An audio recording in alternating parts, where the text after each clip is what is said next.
research shows that good relationships aren't defined by the absence of conflict, but the ability to do conflict well. Yeah. So it's having a plan for how we're going to fight, because the fights will come up. Yes. Right. But we need to make sure that we're following a few principles Right. in how we do fight.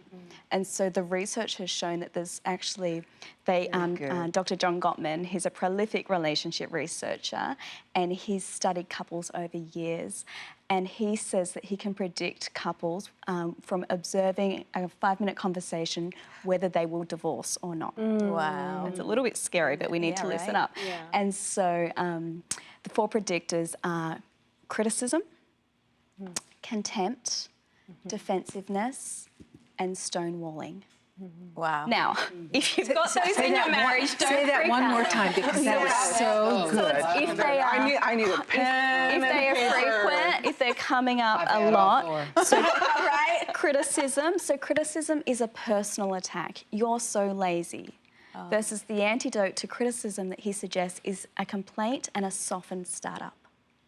So a conversation will often end the way it starts. So if it starts with a harsh startup, he can predict that for a 15-minute conversation, a conversation is likely to end the same way it starts within the first 3 minutes with 96% accuracy. Wow. So if it starts in a harsh way, Yeah. It's gonna. so if the husband walks in the door and we're like having a go at him, it's probably not going to end well.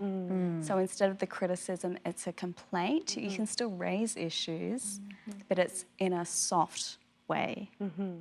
And then with contempt, the antidote is to create an atmosphere of positivity and appreciation. So focus on what is it that I love about him. Yes. Not what drives me crazy. What do I love about him?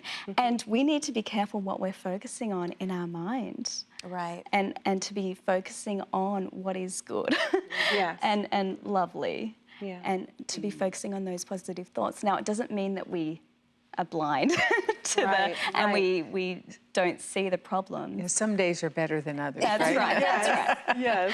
So, and then defensiveness, so the antidote to that is to actually take responsibility. Because when we get defensive, in effect, we're saying, you're wrong, I'm right. That's right. And there can be a lot of pride Yes. in that. So it's actually saying, hey, babe, you're so right. I did leave all my clothes lying on the floor, and I said I'd pick them up. And then the last one is stonewalling. So research shows that men often stonewall more than women. So Not stonewalling is when it's like not true.